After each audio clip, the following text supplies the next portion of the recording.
네, 반갑습니다. 한 주간 잘 지내셨나요? 오늘은 우리 존 희게 종교 철학 4장 악의 문제를 함께 보도록 하겠습니다. 존 희게 종교 철학 악의 문제를 우리가 함께 보도록 하는데 우리가 이제까지 어떠한 내용들을 나누어 왔는지를 우리가 한번 돌아볼 필요가 있어요. 물론 이게 순서에 따라서 기록된 것이 아니라 그냥 주제별로 된 것이겠지만 그럼에도 불구하고 의미가 있습니다. 무슨 얘기냐면 우리가 처음 1장에서는 우리가 유대 그리스도교에서 우리가 어떠한 신을 믿고 있는가에 대해서 우리가 함께 나눴었어요. 우리가 믿고 있는 신이 분명히 있고 그 신이 어떠한 존재인가, 그 신에 대해서 이제 결론적으로 말을 했던 것은 우리가 믿고 있는 신은 사랑의 신이라는 것이었어요. 사랑의 하나님. 그리고 그 사랑의 하나님 또한 우리가 믿고 있는 신은 어떠한 신이죠? 그리고 또 전능하신 하나님이잖아요. 그죠? 신이라는 말 자체가 이미 그 말을 담고 있지 않습니까? 전능하신 분. 전능하신데 사랑이신 하나님이란 말이에요. 그 하나님에 대한 논의를 했었고 2장과 3장에서는 어떠한 논의였었냐면 그러한 신이 있다는 것을 우리가 논증할 수 있는가? 첫 번째는 논증해보려고 했던 입장이고 그러나 우리가 거기에서 만족할 만한 답변을 얻을 수는 없었습니다. 그러니까 논증되면 설명이 가능하다는 거였어요. 그러한 존재가 그러한 신이 존재한다고 논증한 거죠. 말 그대로 증명하려고 논증한 겁니다. 논리적으로 설명하려고 했고 또 다음으로는 없다고 논리적으로 증명하려고 했어요. 둘 다 있다거나 없다거나 논리적으로 증명할 수가 없는 영역임을 우리가 알게 됐습니다. 그런데 신이 있다거나 신이 없다고 우리가 증명했잖아요. 자, 우리가 여기서 신의 특성을 한번 봅시다. 신이 우리가 믿는 신이라고 할 때, 우리가 믿는 신이라고 할 때, 신은 이미 전능이란 말을 유대 기독교 신개념 안에서는 이미 담고 있죠. 이 신이. 그러니까 다른 종교에서는 신이라고 하면 전능하지 않을 수도 있거든요. 그러나 유대 기독교에서 말하는 신은 곧 전능한 존재예요. 그죠? 신은 곧 전능한 존재예요. 그런데 여기에서 한 가지 요소로서 더 다뤘던 것이 뭐냐면 신은 곧 어떠한 존재였죠? 사랑의 존재였어요. 사랑. 선하고 사랑이신 분이었단 말이에요. 자, 그런데 이 논리적으로 이 신을 있다고 할 수도 있고 있다고 해보려고 했고 없다고 해보려고 했단 말이에요. 근데 둘 다 그렇게 만족스러운 답변을 얻을 수는 없었죠. 자, 근데 이제 우리가 우리 일상생활 속에서도 신이 있다고 말하는 사람들도 있고 신이 없다고 말하는 사람들도 있잖아요. 그렇죠? 심지어 신이 없다고 생각했다가 신이 있다고 하거나 신이 있다고 생각하다가 없다고 생각하는 경우들도 있습니다.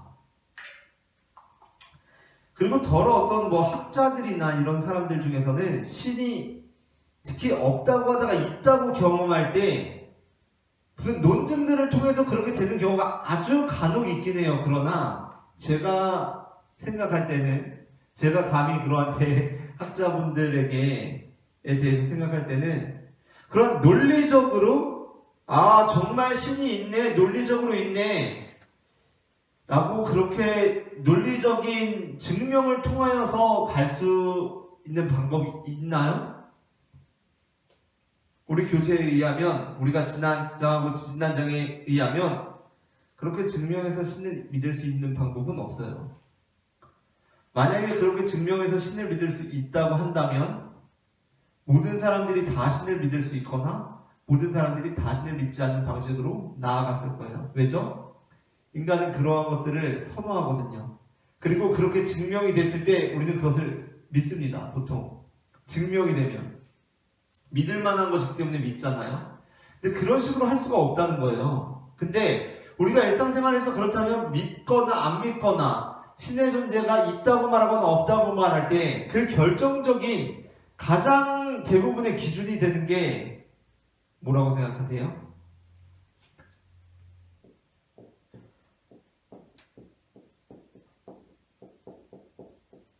자, 이번 장의 주제는 악의 문제입니다. 악의 문제. 악의 문제. 악을 또한 어떻게, 악이 너무 추상적이니까 다른 말로 어떻게 표현할 수 있냐면 이 악은 고통이에요. 고통의 문제입니다. 고통의 문제. 자, 많은 사람들이 아마 여러분이 뭐 직장생활 하시거나 친구들하고 만나시거나 신이 없다라고 말할 때 아마 가장 많은 부분을 차지할 거예요. 전체라고는 할 수는 없겠지만 적어도 절반 이상. 신이 왜 없다고 말하냐면 신이 있다면 이 땅에 왜 이런 고통이 있나? 라고 질문하는 거 혹시 받아보시지 않으셨나요? 신이 있다면 왜 고통이 있냐? 신이 있다면 우리가 왜 아프냐? 신이 있다면 왜 갑자기 홍수가 나가지고 무죄한 사람들의 재산을 싹 쓸어가 버리냐? 왜 그렇게 많은 피해를 주느냐? 왜 우리에게 고통이 있느냐라는 겁니다. 그래서 심지어 잘 믿던 사람들도 고통이 찾아왔을 때 신이 없다라고 말하기도 하죠. 반면 신이 있다고 말하는 사람들은 왜 신이 있다고 말하죠? 신이 있다고 말하는 사람들은 왜 신이 있다고 말합니까? 논리적으로 막 증명하나요? 설명하나요? 야, 이러저러저러 해가지고 자신이 있잖아. 막 시계 이야기하고 막 이러나요? 정글 가서 시계 발견했는데 막 이러나요? 물론 그럴 수도 있지만 그것이 한계가 있는 설명임을 우리가 이미 지적했었고요. 왜 신이 있다라고 우리는 강력히 주장하냐면 신을 믿음으로, 신을 의지함으로 어떻게 되었기 때문이에요? 내가 고통에서 해방되었기 때문이에요. 구원받았기 때문입니다. 구원. 고통으로부터 구원받았기 때문이에요. 자, 우리가 신이 있다고 말할 수 있는 그 가장 확실한 증거는 뭐냐면 우리가 논리적으로 설명할 수 있어서가 아니에요. 그죠? 뭐죠? 신을 내가 믿음으로 내가 처해 있던 고통으로부터 우리는 뭐예요? 구원받았다고요. 구원받았어요. 우리는 구원받았기 때문에 신을 믿죠. 하나님이 계시구나. 나를 이런 고통 중에서 구원하여 주셨다라는 믿음 안에서 우리는 하나님을 믿어요. 물론 하나님께서 모든 고통으로부터 사람을 왜 구해주시지 않으시는지, 그리고 그렇게 한번 구원받은 내가 왜 삶을 살아가면서 또 크고 작은 고통들을 당해야 하는지 우리는 말로 설명할 수는 없어요. 그러나 하나님께서 나를 고통에서 구원해 주셨다는 것, 그게 어떠한 의미든지 간에 뭐 육체적인 질병에서 고침을 받았다든지 뭐 정신적으로 굉장히 힘든 상황 속에서 그걸 극복해냈다든지 이러한 모든 분류의 고통에서 우리는 구원받았다는 겁니다. 그래서 하나님이 있다고 말해요. 그러므로 우리가 신이 있다라고 말할 수 있는 근거, 신이 없다라고 말할 수 있는 근거는 논리적인 면이기도 하지만 바로 이 악의 문제, 그리고 경험적이고요, 체험적인 영역에 해당하는 얘기라고 할 수가 있겠죠. 그런데 이제 이게 경험적이고 체험적인 영역을 넘어서 다시 한번 우리가 종교 철학을 지금 공부하고 있잖아요. 논증의 영역으로 들어왔을 때 우리는 이것을 어떻게 설명해 볼 수 있겠느냐 하는 겁니다. 논증의 영역에서 어떻게 우리는 이 악의 문제를 어떻게 설명할 수가 있느냐 하는 겁니다. 체험적이고 경험적으로 우리가 그렇게 고백하는 거 말고 논증의 영역에서. 그래서 우리 이제 마지막에 보게 되면 어떻게 정리를 하고 있냐면 106페이지 마지막 줄. 다시 말해서 물론 어떠한 지성적 합리화도 인간의 가슴에 스며있는 실제적인 고통 및 슬픔과 고난을 경감시켜 주리라고 기대할 수는 없겠지만 이러한 설명들이 신에 대한 신앙을 포기하지 않아도 될 수 있는 충분한 지성적 설명을 제공해 준다는 말이다 라고 하면서 이 장을 마치고 있는데, 그러니까 우리는 이 장의 내용들을 통하여서 우리가 세상에 악이 존재하고 고통이 존재한다고 하더라도 우리의 믿음을 포기하지 않아도 되는구나 라고를 이성적으로 그렇게 판단할 수 있다고 하는데, 좀 개인적인 영역인 것 같아요. 저는 이 부분을 읽으면서도 앞장들과 비슷한 느낌을 받았어요. 뭐냐면 우리는 이 땅에 고통이 왜 있는지 모르죠. 그러나 성경과 기독교가 우리에게 가르쳐주고 있는 것은 우리가 이 고통 중에서도 하나님을 바라보며 살아가야 한다는 것이죠. 이 고통을 우리가 철학적으로 그리고 논증해 본다라는 것은 무엇이냐면, 하나님이라고 할게요. 하나님은 전능하신 분이란 말이에요. 그리고 하나님은 사랑이신 분이에요. 선하신 분입니다. 우리가 흔히 비유를 하지만, 유한한 인간들의 비유하지만 하나님은 전능하시다는 것을 늘 기억해야 돼요. 우리가 믿는 하나님은 전능하세요. 그리고 하나님은 우리를 사랑하세요. 그렇다면 하나님께서는 우리 안에 있는 고통을 다 없애주실 수 있지 않으십니까? 그렇잖아요. 그렇죠? 때로 성경에서 또 히브리서에서 그런 말을 합니다. 우리에게 고난이 있는 것이 유익하다는 말씀들이 있어요. 고난이 있는 것이 유익하다는 말씀들이 있어요. 그러면서 비유들을 듭니다. 비유. 무슨 얘기냐면, 우리가 자녀를 기르거나 또 한 인간이 어른으로서 어떤 사회에서 이렇게 살아갈 만한 힘을 얻기 위해서는 어린 시절 그리고 청소년 시절 살아가면서 물론 너무 큰 고난이 있으면 안 되겠지만 그에게는 고난과 고통들이 있어야겠죠.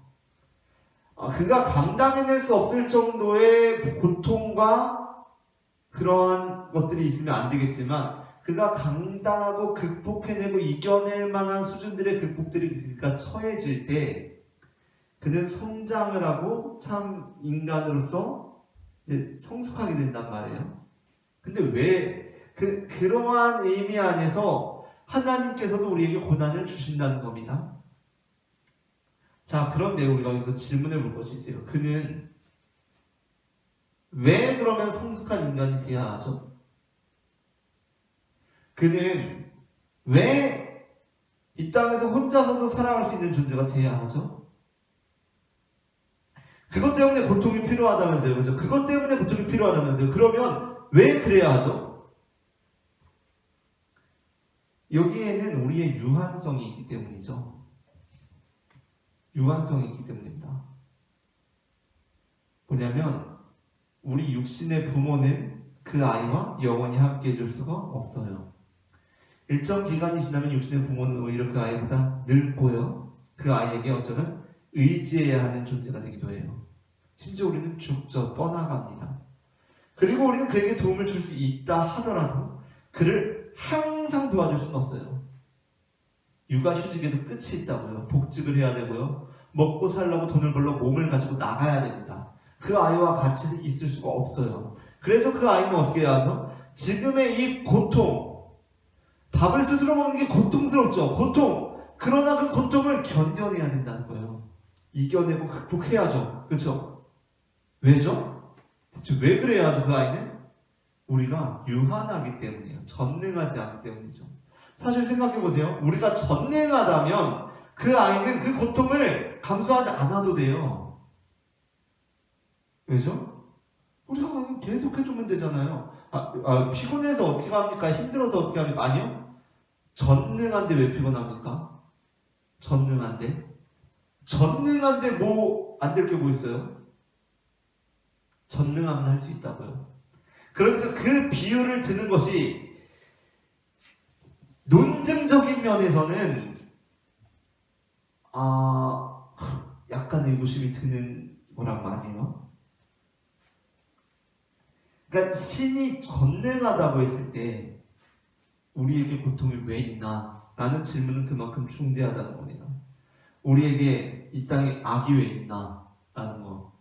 신은 사랑의 하나님인데 전능하신 분인데 왜 무고한 사람들이 죽게끔 쓰나미를 보내셨나? 물론 어떤 사람들처럼 그 사람들이 예수님 안 믿고 우상 숭배해서 그렇다고 말할 수도 있겠죠. 그러나 그건 사랑의 하나님이 아니잖아요. 그분은 사랑의 하나님이 아니잖아요. 참 전능하시긴 하시죠. 쓰나미를 막 만들어가지고 막 보내버리니까 얼마나 전능합니까? 그러나 저는 제가 단언해서 말할 수 있는데 그분은 저보다 선하지 않아요. 그렇게 하신다면. 그렇게 하시다면 저보다 선하지 않다고요. 저는 그분에게 저보다 선하신 분입니다. 저보다 사랑이 많으신 분입니다. 라고 찬송을 올려드리지 않을 거예요. 그분은 전능하시긴 하지만 전능해서 저에게 억지로 제 경배를 받아가실 수는 있으시지만 제가 목소리 높여서 사랑이신 하나님이라고 고백할 그런 분이 아니에요. 아니 저도 가끔 저를 모욕하고 막 저한테 해코지 하는 사람이 있더라도 제가 그 사람을 막 가서 막 죽여버리지 않거든요. 그 동네를 휩쓸어버리지 않거든요. 그렇잖아요. 그죠? 심지어 그렇게 할 수 있어도 안 하잖아요. 우리는. 그렇죠? 나에게 그러한 권력과 그러한 파워가 주어져 있다고 하더라도 어떤 애가 계속해서 좀 마음에 안 들게 행동할 때 우리는 그 사람을 무조건 막 처참하게 막 반응하지 않는다고요. 그런 하나님을 어떻게 하나님이라고 할 수가 있겠어요? 사랑의 하나님이라고 할 수 없다는 겁니다. 그래서 이 고통과 악의 문제가 중대해요. 자, 이 악이라는 것이 있다는 겁니다. 이 땅 가운데 고통이 있어요. 왜 있죠? 하나님은 전능하시고 선하신 분인데 왜 있습니까? 이 땅 가운데 고통이?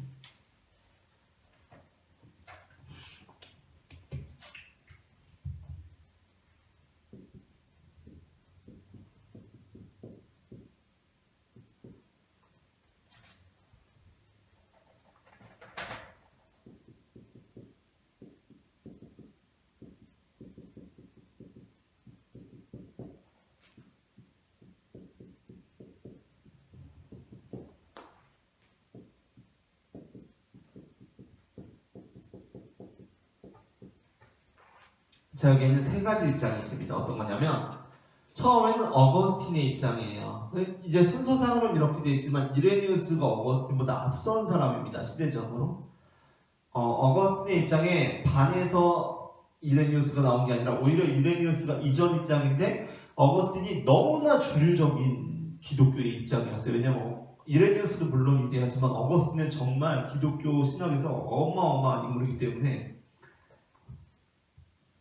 자, 이 어거스틴의 입장이 있었는데 이거에 한계들이 있다 보니까 그 전에 시기적으로는 전에 있던 이레니우스의 입장이 발굴이 된 겁니다. 자, 그러면 이제 어거스틴의 입장이 뭐냐? 어거스틴의 입장은 하나님께서는 이 땅을 선하게 창조하셨는데 하나님께서는 이 땅을 선하게 창조하셨어요.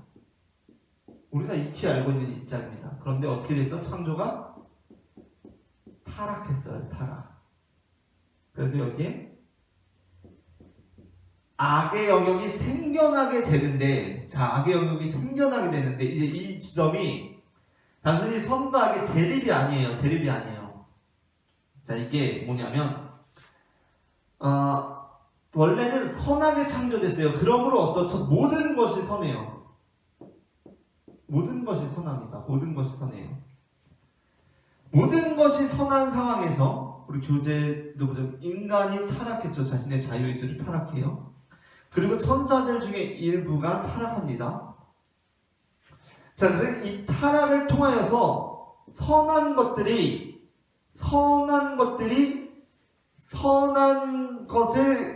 잃어버리거나 선한 것들이 왜곡되기 시작하죠.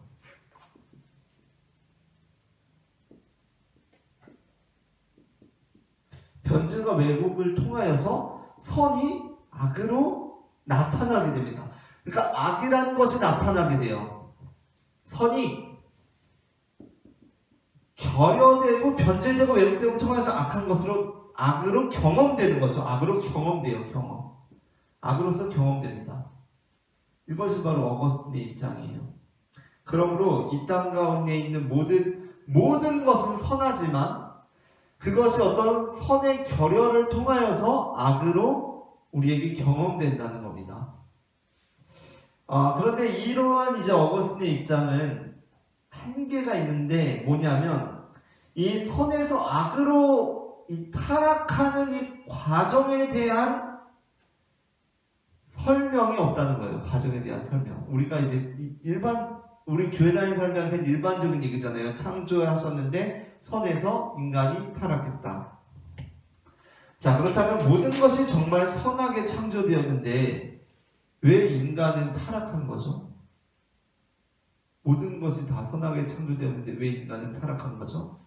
우리는 이렇게 말해요. 우리 인간 안에 교만이 있었기 때문에, 하나님과 같이 되려고 하려는 그 마음이 있었기 때문에. 그러면 그 마음은 어디서 왔던 거죠? 뱀으로부터. 뱀이 그것을 충동지었기 때문에. 그러면 그 뱀은 왜 있죠?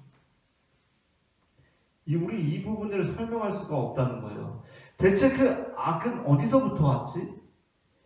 대체 그 원래 그 악, 그렇다면 이들이 타락할 수 없었던 그 동기, 그런 것들은 어디로부터 왔지? 그 모든 환경들이 다 선했을 텐데 라는 이 궁금증이 있는 거고요. 이러한 것에 이제 반해서 이레니우스의 입장은 뭐냐면, 이거 보세요. 창조가 여기서 끝난 걸로 보잖아요. 그런데 이레니우스는 창조가 끝나지 않은 것으로 봅니다. 창조는 뭐냐면 미완성으로서의 창조예요.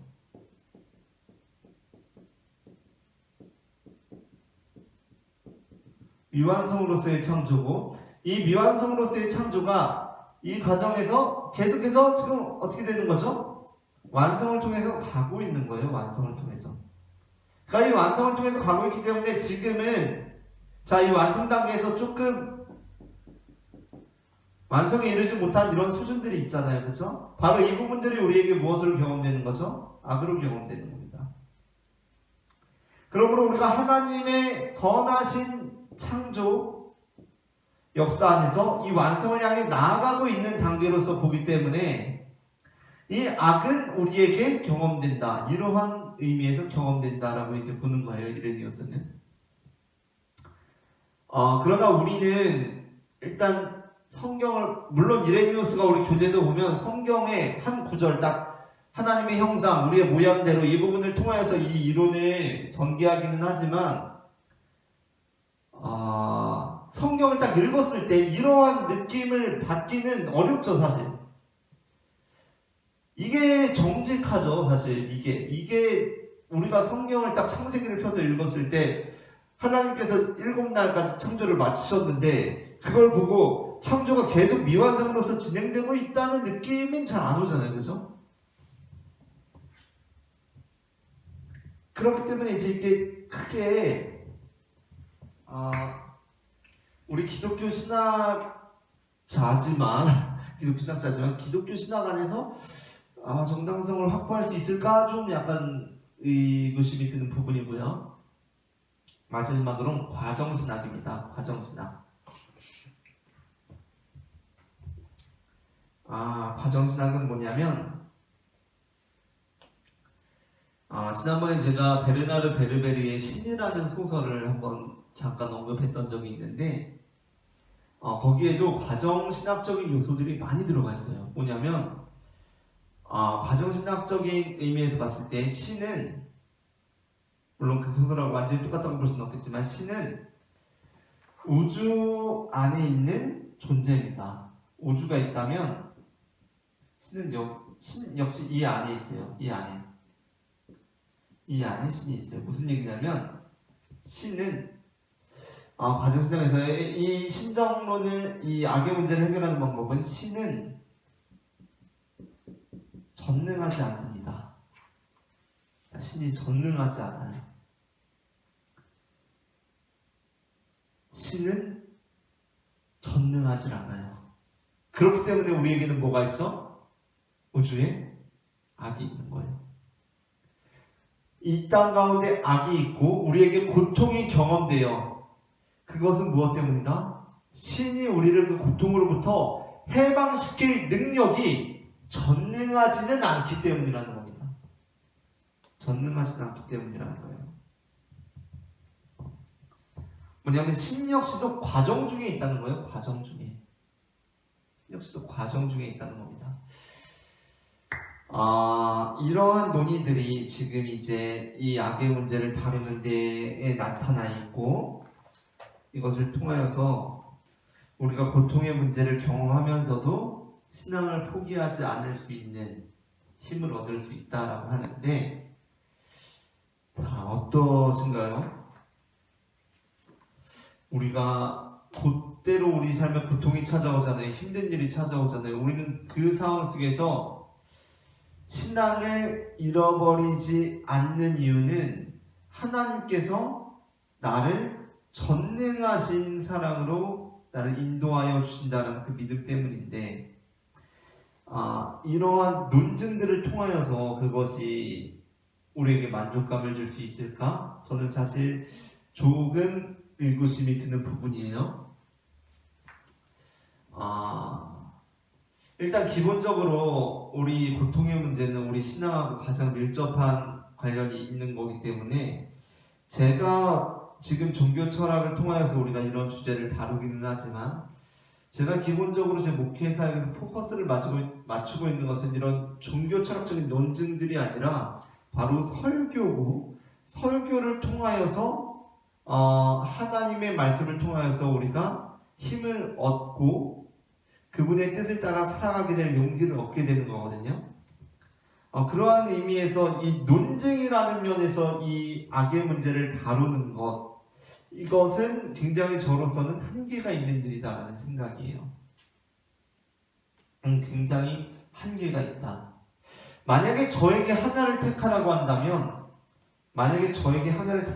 저는 하나님은 전능하신가?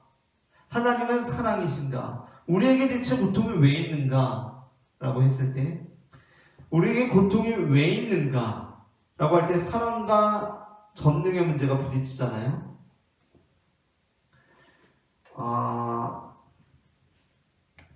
저라면 하나님이 전능하지 않기 때문에 우리에게 고통이 있다라고 그렇게 말할 것 같아요. 하나님이 전능하지 않기 때문에 우리에게 고통이 있다.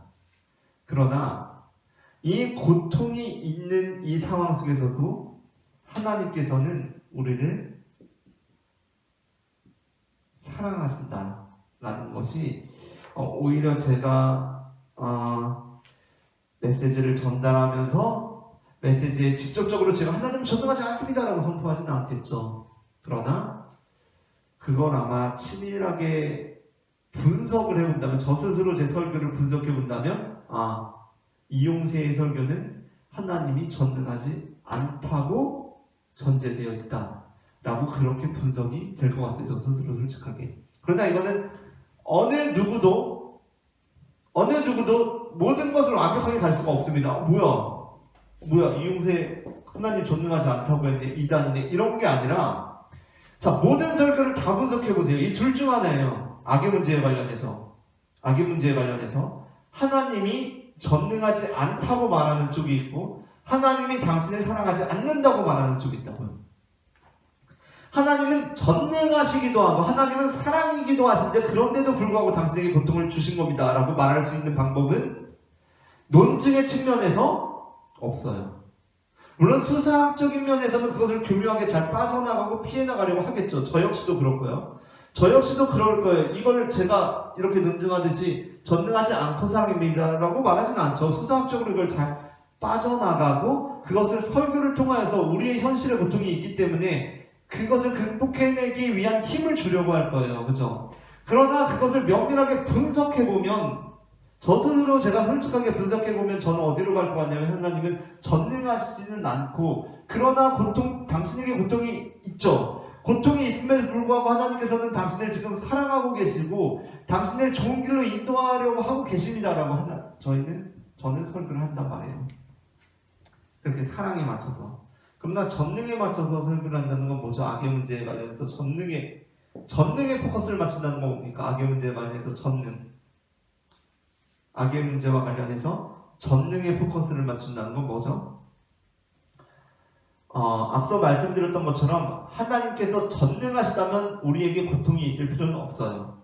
그렇죠? 사랑이기도 하고 하나님이 전능하기도 하다면 우리에게 고통이 있을 필요는 없다고요. 아까 부모의 비유에서 말한 것처럼, 유한성 말한 것처럼. 그렇다면 하나님께서 전능하신데도 불구하고 우리에게 고통이 있는 건 뭘 얘기하는 거예요?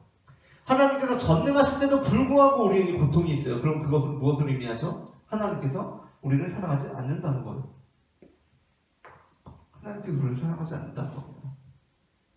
전능한데도 불구하고 그 자녀에게 고통이 있는 것을 허용한다? 이것은 나를 사랑하지 않는다는 말밖에 안 되는 거죠. 자, 그렇기 때문에 우리가 이 악의 문제에 있어서, 악의 문제 역시도 이전에 신의 있고 없음에 대한 논증처럼 악이 대체 왜 있는지, 악이 대체 어떻게 이 우주 가운데 존재하게 되었는지, 하나님은 분명히 선하신 창조를 행하셨는데 왜 이것이 우리에게 있는지, 어떠한 신정론이라고 하거든요. 신정론에 관한 책을 읽어봐도 우리는 그에 대한 답변을 알 수가 없어요. 그죠? 하나님이 계신데 왜 이 땅에 고통이 있나? 알 수가 없다고요. 그러나 우리는 그 가운데에서 고백들이 있죠. 하나님을 믿는 사람들은 하나님을 통하여서 내가 고통으로부터 해방되었다라고 말하고요. 하나님이 없다고 말하는 사람들은 나의 삶에 있는 고통을 하나님께서 허용하셨고 하나님께서 그것을 나를 도와주지 않았다는 것에 대한 그 분노가 있는 거죠. 마음속에. 그 모든 것들이 우리의 체험과 경험과 연관되어 있는 것이라고 할 수가 있겠고, 어쨌든 악의 문제가 이렇게 끝나지 않는 결말로서 맞춰지도록 하겠고요. 우리가 이제 종교 철학을 하면서 이제 계속해서 이게 대체 뭐지라는 생각이 들 수도 있는데, 이 종교 철학을 공부한다는 것은 사실 그런 거예요. 오히려 뭐냐면 우리에게 계속해서 질문이 생기게 되는 겁니다. 질문이 뭐 명료한 막 수학처럼 답이 나오진 않아요. 물론 각각의 논증들은 수학적으로 답을 찾아가고 있죠. 철학이라는 것이 수학하고 유사한 것처럼 논증적으로 답을 찾아가고 있다고요. 그렇죠? 근데 그게 정말 수학처럼 하나의 1 더하기 1은 1이라는 정말 다른 1 더하기 1은 2라는 1 더하기 1은 2라는 다른 것들이 감히 도전할 수 없는 분명한 진리가 있는 것이 아니라 각각의 주장들이 가지고 있는 논리적인 방식이 있을 뿐 어떠한 것도 우리에게 만족스러운 답을 주고 있지는 못하다라는 것이 어쨌든 지금까지는 우리가 살펴본 바였습니다. 다음 주에는 5장 계시와 믿음으로 뵙도록 하겠습니다. 감사합니다.